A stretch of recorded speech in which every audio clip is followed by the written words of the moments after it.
Good morning, everyone. How are you? Thank you so much for coming to the CSA and ASPO Educational Forum. This is the conclusion of our Educational Forum series, and today we will hear from Mark Griffith as well as Brett Martin. Mark is the CSA Board Chairman. Brett is the President of CSA. We will bring up Mark to, excuse me, to the podium, and we will begin the CSA presentation. Mark? Good morning, everyone. First, I'd like to thank the board and the committee chairs for the commitment they've made over this month of, I think this is the fourth and final educational forum, and hope that appreciate those of you in the audience and those that, what am I trying to say? Those that sign in and look at the video online, appreciate it. CSA Governance, a board of 17 members.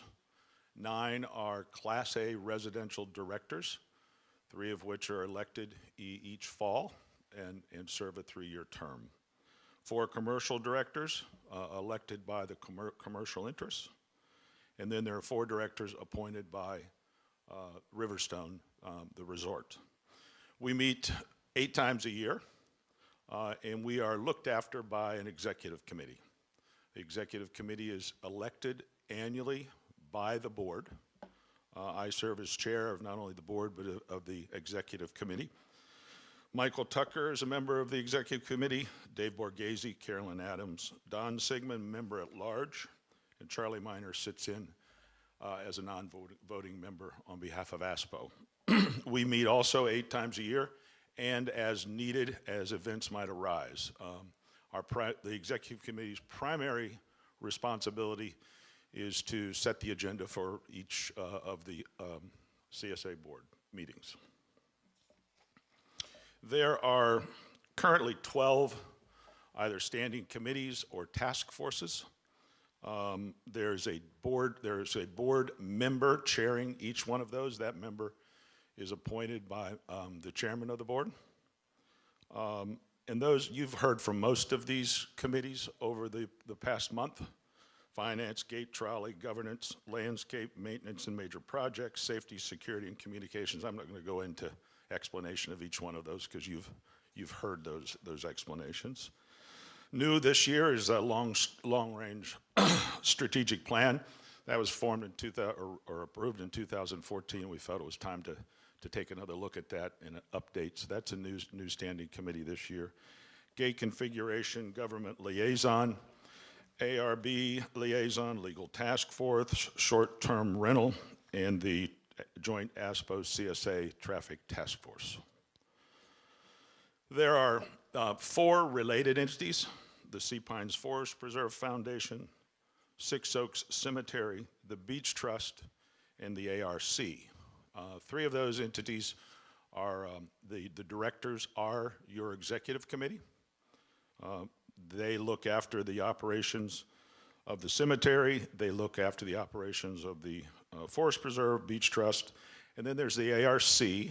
Members of that are Steve Birdwell, Carrie Corbett, Charlie Miner, myself, Michael Tucker, Brett Martin, and JR on behalf of the ARB, JR Richardson. Bylaws. CSA is governed by a set of bylaws. Those were last updated in 2016. This is just a listing of the headings of those articles. These articles, as well as our covenants, are posted on the website. But we just wanted to let y'all know that there are a set of bylaws and they are looked at periodically. Covenants. There are 6 sets of covenants. I'm not a lawyer, but I'm going to try to give you some highlights. There are 6 sets of covenants: 70, 84, 88, 74, 87, and 2001. They deal with things like the Forest Preserve, the commercial properties, the beach club, Six Oaks Cemetery, all of which are a part of us here in Sea Pines. Some highlights, and as I said, these are posted on the website. Highlights: this 1970 covenants set forth land use restrictions for Class A residential properties, designated that the homes would be used for single-family purposes. They would require construction and approval by the ARB. It must be well maintained, provide a first right of refusal, the limited parking, restricted tree cutting, prohibited temporary structures, trailers, etc. There's also provisions in those covenants specific to beach properties, golf properties, and other wooded open space. The 1974 covenants identified 43 acres for parks and recreation and 1,292 acres for conservancy and open space. Generally, it granted rights to the developer to limit the number of residential dwelling units to 5,890, provided property owner tee times, provided for assessments, process for voting, veto over covenant changes, and provided enforcement of those covenants by ASPO on behalf, or in addition to any other property owner. The 84 covenants basically set forth the rights and responsibilities of the ARB. Basically, it says that ARB has the absolute authority over approval of or modification to structures, and that can simply be on the basis of aesthetics, and that's sufficient to either grant or deny approval. 87 covenants came out of the bankruptcy. It assigned rights to the successor of the Sea Pines Company, the resort. Example, or veto power over certain covenant changes, the right of first refusal, right of access by not only the owners but their guests, and the right to approve consolidation and or subdivision of properties within the community. Next were the 88 covenants. That created the rights and responsibilities and obligations of CSA. Again, these were coming from the bankruptcy court. Most importantly, it transferred all of the rights and responsibilities and obligations other than those that were transferred to the resort in the previous sets of covenants. And then finally, 2001. That put in place the existence of the ARC as the parent to the ARB and is responsible for administering the rights of the ARB and ARC. It identified that there would be 9 members of the ARB, 3 appointed by the resort, 2 appointed by CSA, and 2 appointed by ASPO, along with 2 non-voting members who would be approved by ARB. And are we going to take questions now, or you want to wait? I'm going to turn this over to Brett. He's going to talk about administration. Thanks.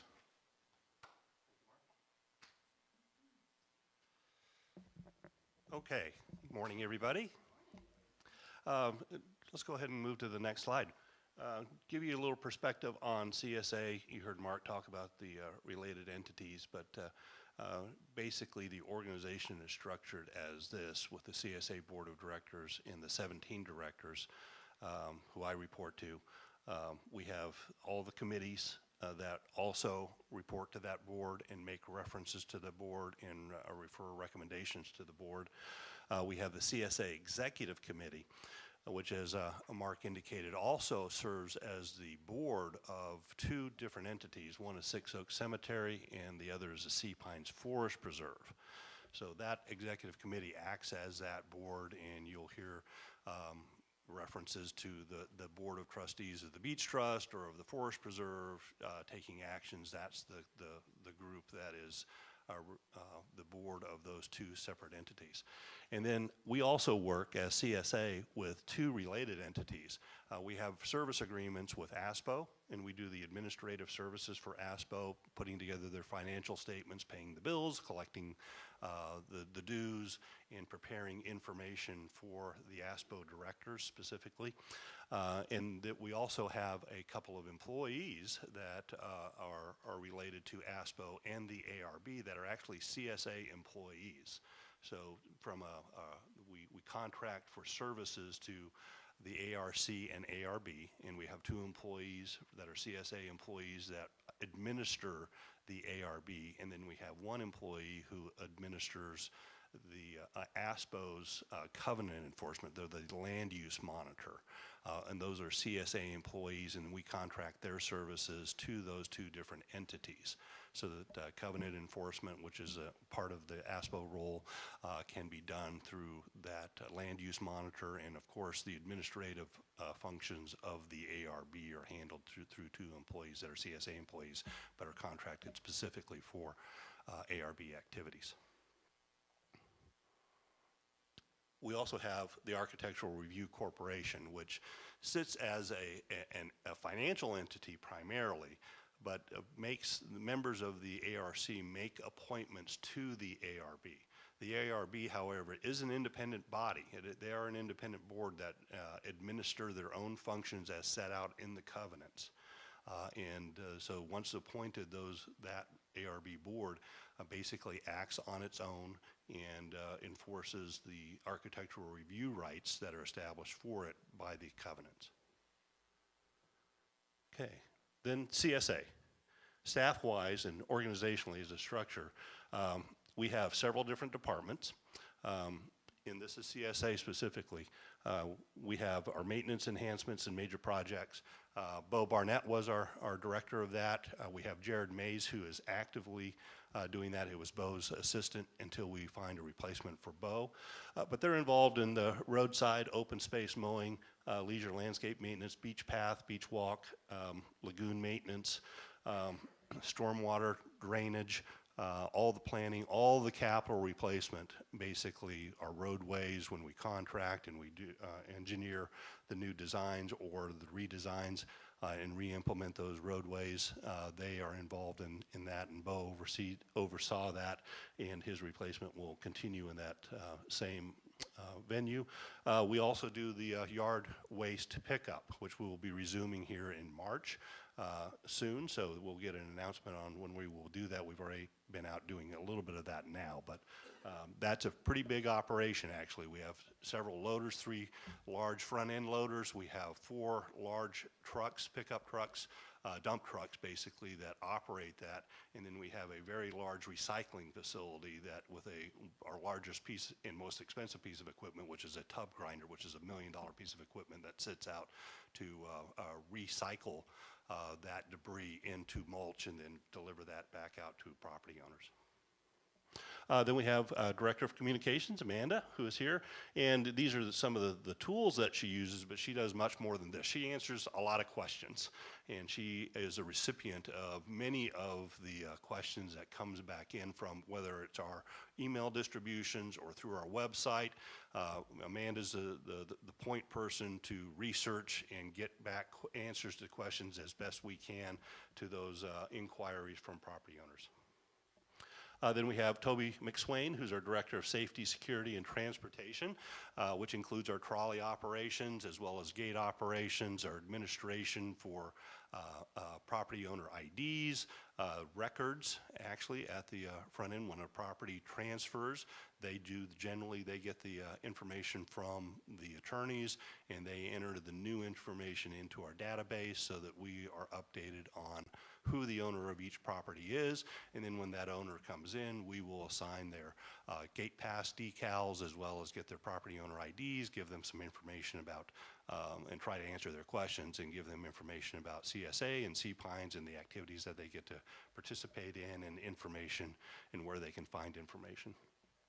Then he also operates the dispatch center, our uniform patrol, which we have about 22 to 24 officers who are in uniform patrol, and they do everything from animal control to respond to our dispatch calls that come in, and do traffic management, do speed limit enforcement, those various types of things, and they're basically our on-call security force.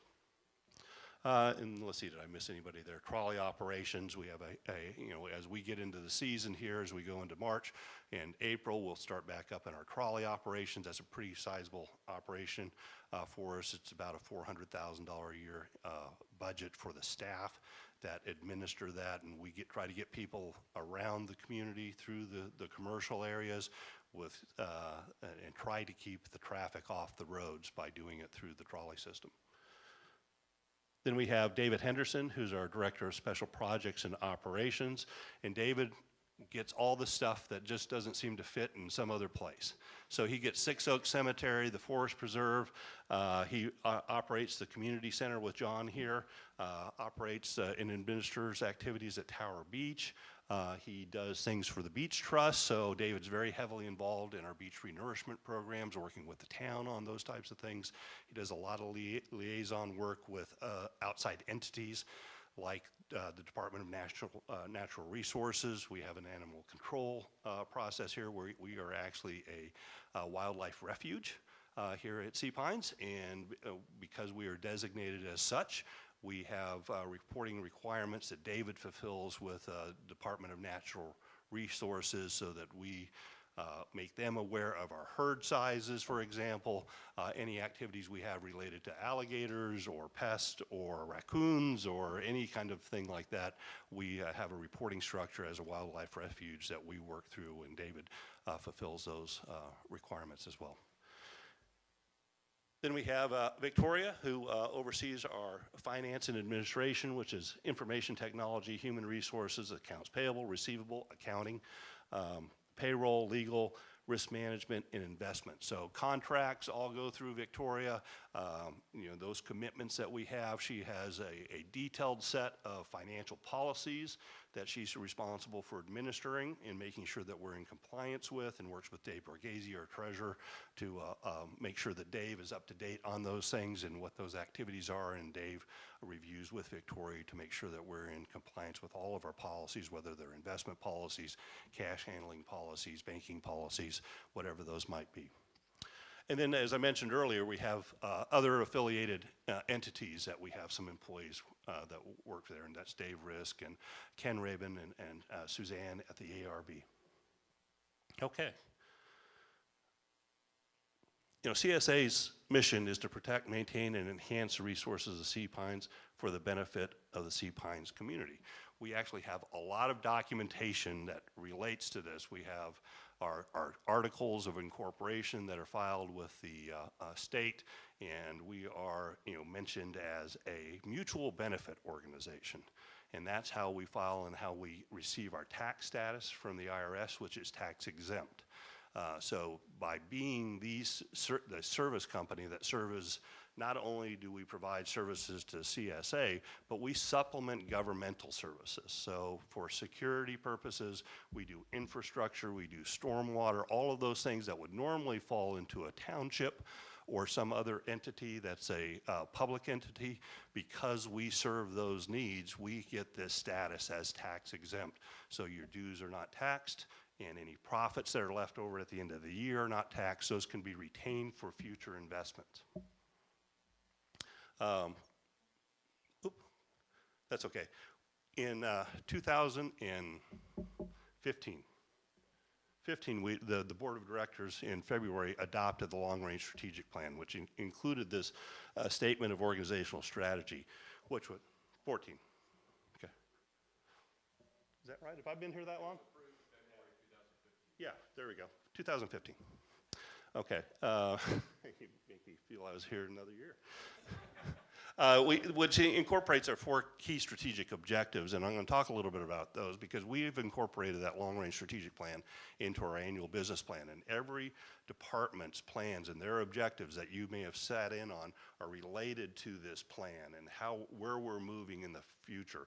And many of the committees that you see up here are also tasked to look at those plans and how do we incorporate those into our future operations and plan for those as we go forward.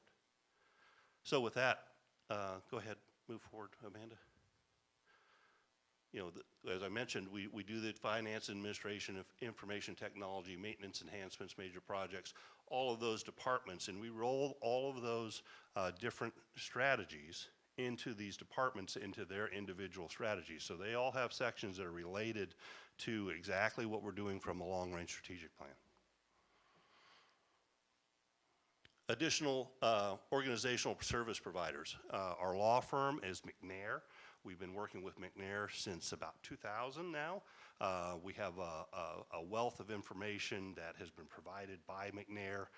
They have provided to us, updated covenants that are related to the actual words that are recorded. As we've gone back through history, and we're doing this right now, actually, we're going to the county and pulling resources from the county because we don't have the signed documents on covenants. Okay, and some of those signed documents, when you look at them, they're out of microfiche. They go back so far that they are, almost illegible. So we've had McNair over the years translate those and take those and make sure that we've got those word for word in a readable format. Not the recorded format, but a readable and understandable format that is exactly the same terminology that is in the recorded document. But they're a tremendous resource to us. They're a fairly large firm. I work directly with Walt Nestor, who's our agent with McNair, and they do a variety of different services and keep myself as well as the board informed of activities and give them advice on legal positions. Our accounting and cybersecurity firm is Elliott Davis DeCosimo. Elliott Davis was our accounting firm. They merged with a cybersecurity firm a couple of years ago. We hired that firm as well to help us with protecting our information. And that's where they come in. They come in and do an analysis of us, give us a plan to execute to keep us secure and our information secure. And then, of course, Elliott Davis does our audit, and they do our annual review or approve our actually give us our letter on our annual review and annual report for distribution.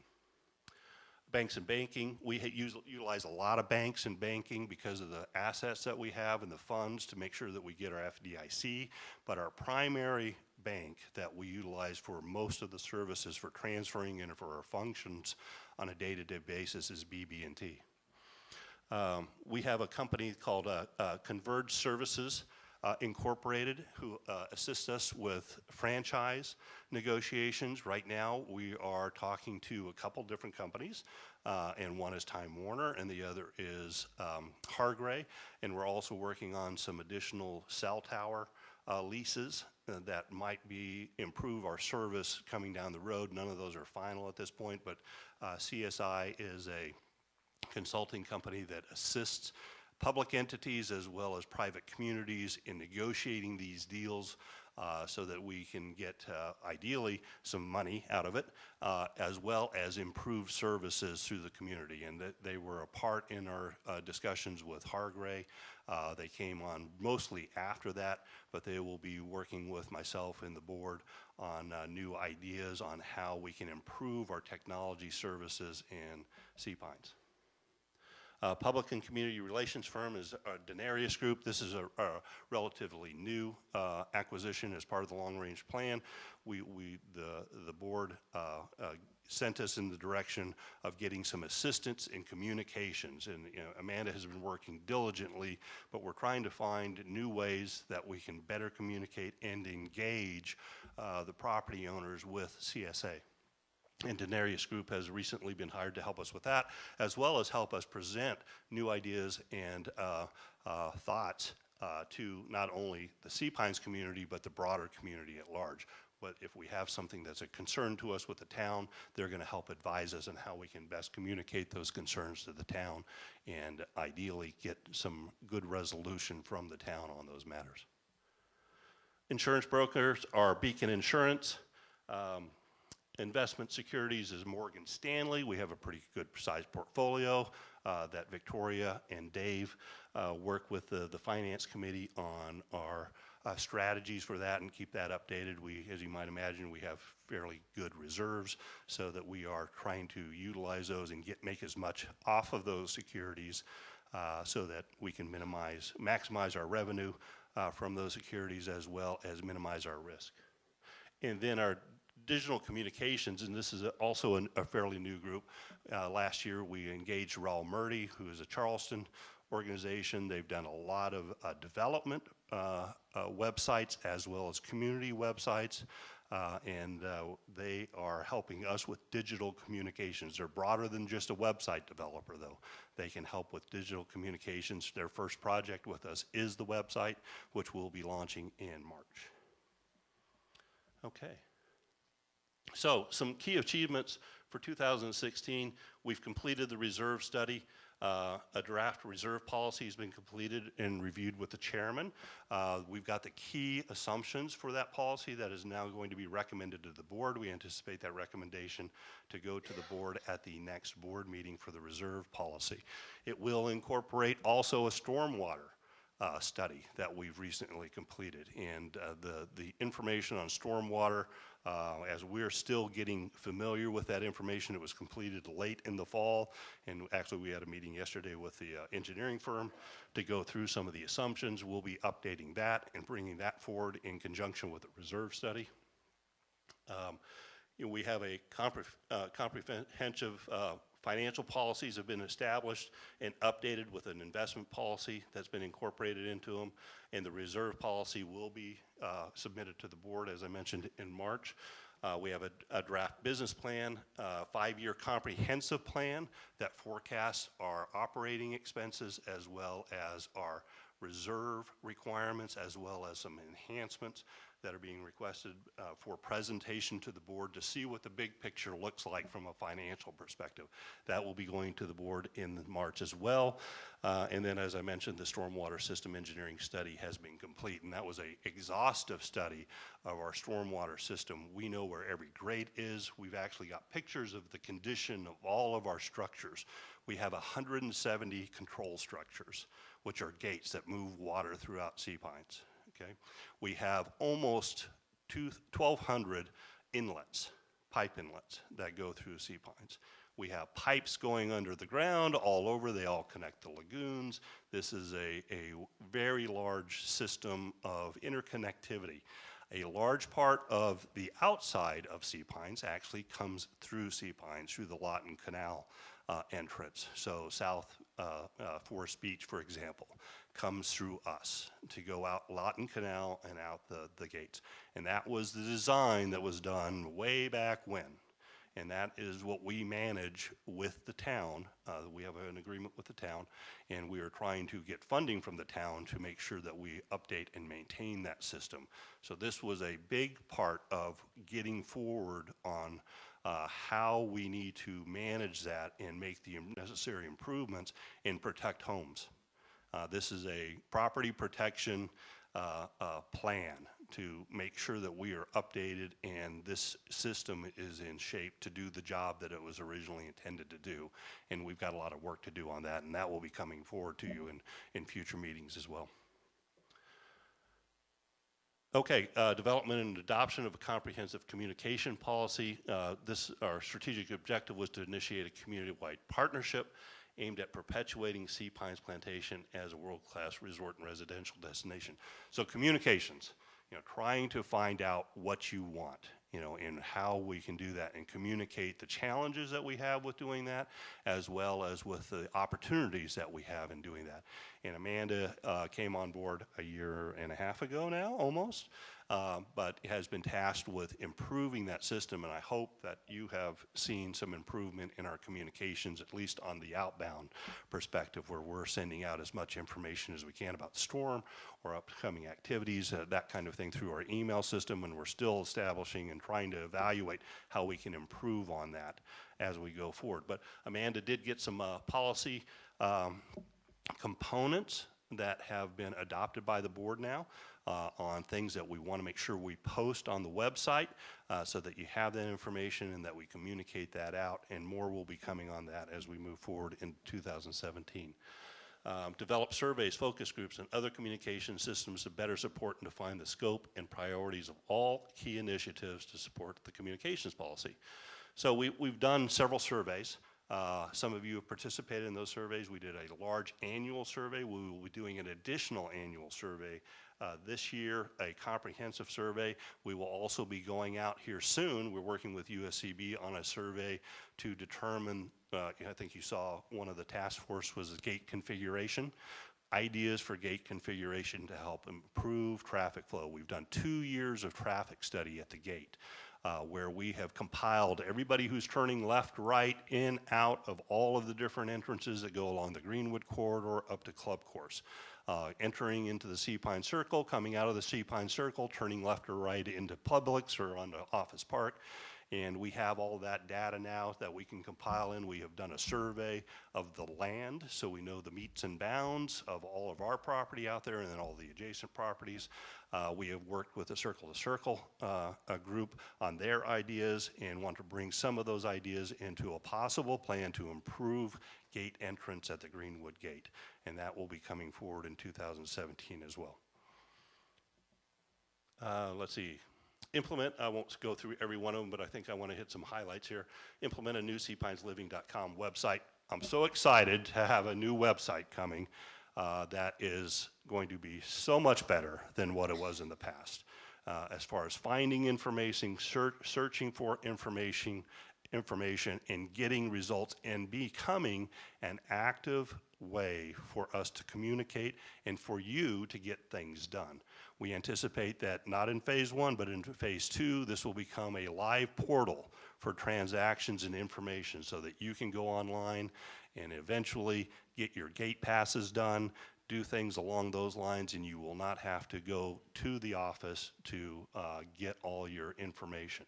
So that's our objective, to try to simplify this and make life easier for property owners to get their whatever information it might be, whether it's an assessment paid or get information for ARB information through this portal. Number 3, to develop policies and programs that will enhance and preserve the quality of the Sea Pines lifestyle. We talked about the business plan. This was key in us understanding what funding might be available and what challenges we have for funding going forward. We also wanted to incorporate all of these different initiatives, and the 4 initiatives that were identified by the long-range strategic plan were related to the gate and entry into Sea Pines. It was about the landscaping and looks of our landscaping and our planning for our landscaping and the drive corridors primarily on how it looks as you drive through and what we're doing to maintain our open space and our landscape. And number 3 was the forest preserve, enhancements to the forest preserve and what should be done with the forest preserve to make sure that it becomes a usable, livable, and dynamic environment for property owners to visit and to enjoy. And then the last one was to look at a possible community center, and we'll be doing additional survey work to try to develop the concept of a community center and what is really what you're interested in. We've heard a lot of different things about pools or meeting centers and things along those lines, offices, gathering places, but we want to really hear and understand better what a community center means to you, and that will be coming up as we go through 2017. And then number 4, to create and maintain trusted governance model that equitably reflects community contributions, and to provide for a plan of leadership academy to develop future leaders for committees and board positions. You know, engagement, involvement through the committee system so that you can see more and more about what we're trying to get accomplished is key, we believe is key to that communication, as well as becoming more transparent through posting information on the website. And you know, the challenge that we have from a communications perspective is there is so much information. Mark showed some of the covenants that we have available. That was the list of the major ones, but we literally have hundreds of covenant documents that we want to make available for people to research and to see, and that's part of the website so that you can see those documents that are available at the county, but you know, if you don't know what you're doing at the county, you're not going to find them. So this is really trying to put together a broader library and provide information about how the organization works. These seminars so that you can see a little bit bigger picture of what CSA is, what these different organizations are, what we do, and what our objectives are also key to that, and that's part of incorporating this. And as Mark mentioned, the Long Range Strategic Plan Committee is being reinitiated, not to start over, but to look and reevaluate, because each year as we plan forward, you know, the board adopts an annual budget. Even though we have a long range plan, we do an annual budget. We also do an annual business plan, and part of that is what things in the long range plan can we accomplish, and what kinds of things in that long range plan do we need to set to the side for future consideration, or for, you know, just determining that we're not going to do that. So all of that is part of this year in 2017 and part of our structure, and we're working through the committee system to make sure that we have as much information about that as possible. So for, I kind of went through our objectives already. Here's part of that is to look at where we're going to come up with funds if we determine to go forward with that. If you consider that some of these objectives are good and want to see them happen, then you'll have the opportunity to make that happen. Community-wide partnership, you know, we talked about the website. That's going to be launched. We will continue on our surveys. We'll continue to develop and gain approval for additional components of the communications policy. Website planning and development implementation of phase 2 will happen in 2017, and continue to develop our public and community relations firm and areas group, a comprehensive community engagement program for key initiatives related to the long-range strategic plan. Number 3, develop policies and programs that will enhance. We talked about what we're doing at the gate. We're also doing more. We will be bringing forward things, and with Matthew that impacted us on the landscaping. That plan is being adjusted right now by the MEMP committee, and making references and recommendations on what the new priorities are now that we are post-Matthew, and that will be coming to the board as well. And then rethinking through what we need to do from an MEMP perspective now that we have our stormwater study completed and our reserve study completed. Number 4, create and maintain a trusted governance model, present community education forum series just like this. Survey property owners on satisfaction related to services, including administration communications, community conditions, and quality. And this is really key. These are the opportunities for you to provide us with feedback at what we should be doing and how we're doing it, at what we are doing today, and where our focus should be moving forward. It's a great tool for the board to also understand and to try to gauge from you what their priorities should be. And then collect community input and provide accurate factual information to the public and to our board for decision making. That's really our key from a staff perspective, is to get information to the decision makers so that they can make the right decisions about what you want going forward for Sea Pines and CSA. Okay, and with that, I'm going to open it up to questions. And if you would, wait for Amanda to bring you a microphone, if you have some. Anybody? Ah, Charlie.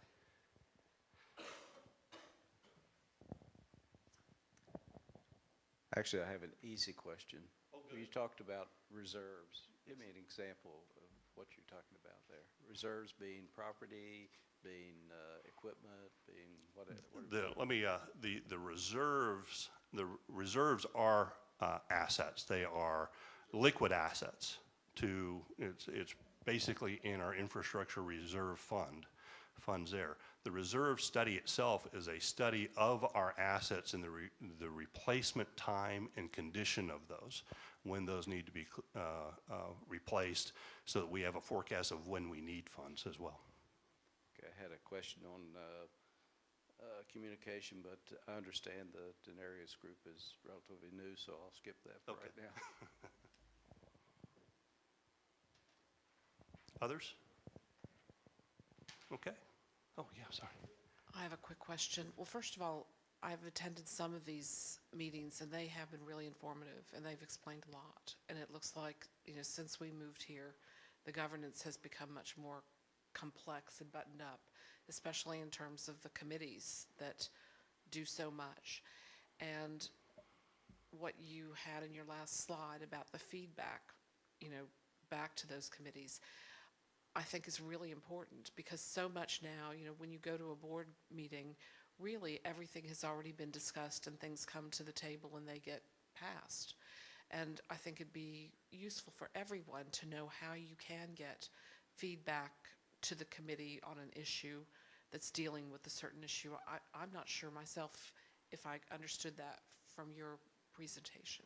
Well, there's a couple things, and Amanda's a key to this, is the just questions about anything that's going on. We're posting agendas, and in the communication policy, you'll see that for committees, we're posting the areas that they're working on now, and we're posting the members of those committees so that you can contact those folks directly. So if there's an initiative that you see on a slide here that you're interested in that might be part of that committee, you can directly contact that chair and talk to them about specifically what the objectives are and what they're trying to get accomplished, and give them your feedback. That's one thing.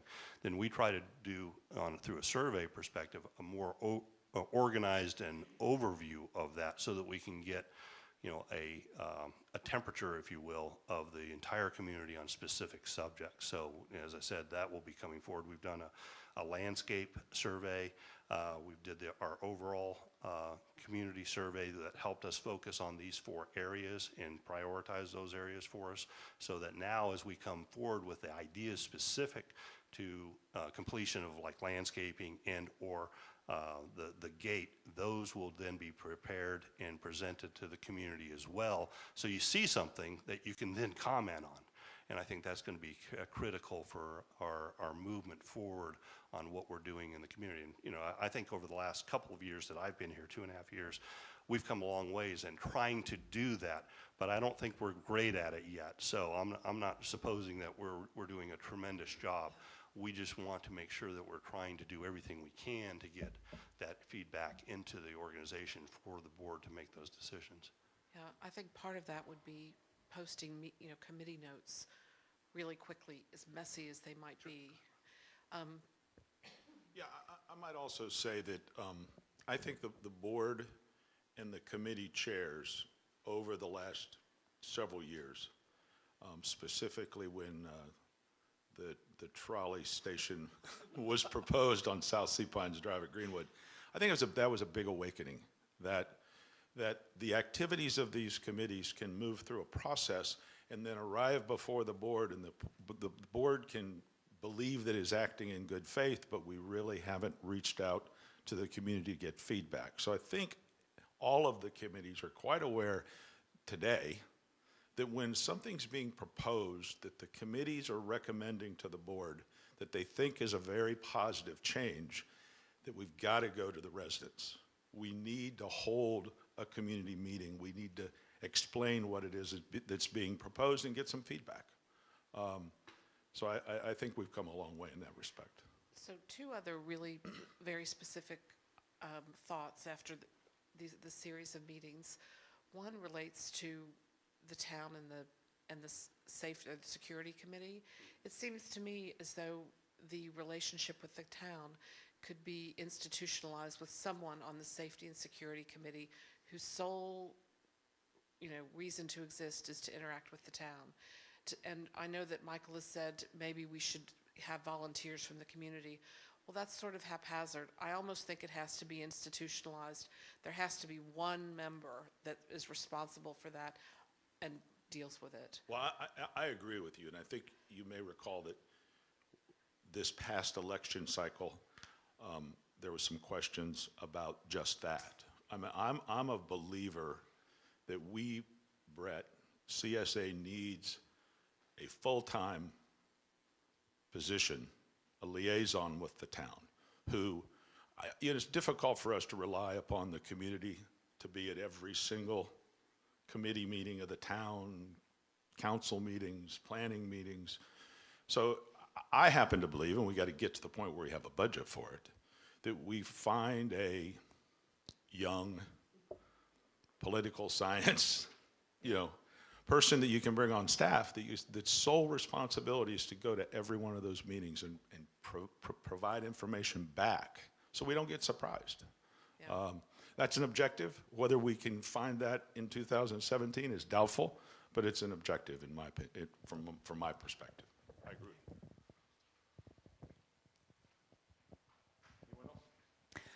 Scott Vincini, 78 Baynard Cove. I've been to enough meetings to know that the covenants are kind of a scary set of documents, and yet we have 6 of them. And I've gotten sense from board meetings and so on that they don't always work the way we'd like them to. So can you discuss a little bit why we have 6 of them and what it takes to make changes, or do we just operationally change it and work within them? I'll try. I think that the reason that there are multiple covenants, one has to do with the multiple bankruptcies that existed. So those covenants came out of those bankruptcies, some of those. Why there was a 70 and why there was a 74, which is well before bankruptcy, I frankly don't know. There are inconsistencies in them. Yes, they're extremely cumbersome. I was like, well, you can say there's 6 covenants, but if you ever put your hands on those documents, when I came on the board now 4 years ago, I got handed a binder like this that were our covenants. And it's an undertaking to try to get through those. We had governance committee look at those covenants, and several committees have looked at those covenants over years and said, well, does it make any sense to rewrite? That's probably an impossible undertaking. If you were to rewrite and try to make some sense out of all these, to amend them, you got to go to a referendum. And that referendum is 75% threshold. And that's unlikely to be accomplished given the complexity and what it would require to have the entire community get an understanding of what that rewrite would be.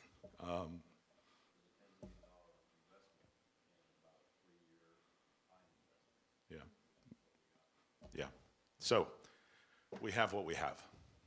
I don't think it's anything we can change. Sue, you got any comment on that? Well, at the moment, we can't change it because the resort has veto power over any referendum.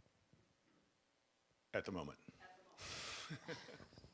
So if I could ask a related question, because I think some people feel we've learned something from the storm. I think everybody likes conceptually what Sea Pines is. This is why almost everybody lives here.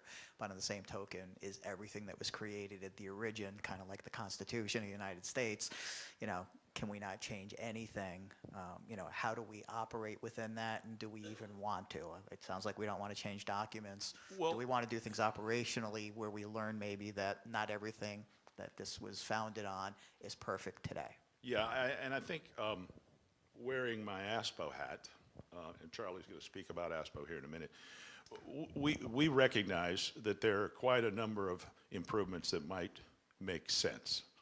So rather than try to tackle a complete rewrite, look at some specific instances of where there could be some modification that you could rally support for. And we've had discussion with the resort on probably a dozen potential modifications to the covenants that would be beneficial to all, we believe, to all of the residents. And we think we've got their support. So there is all likelihood in our future, next 18 months, maybe 1 or 2 different referendums. Got to keep it simple so you can get it through the process that would improve those. Things like something as simple as condition of properties. How well does your neighbor take care of their home? How well is the vacant lot cared for? I mentioned in the covenants it talks about well maintained. What does that mean?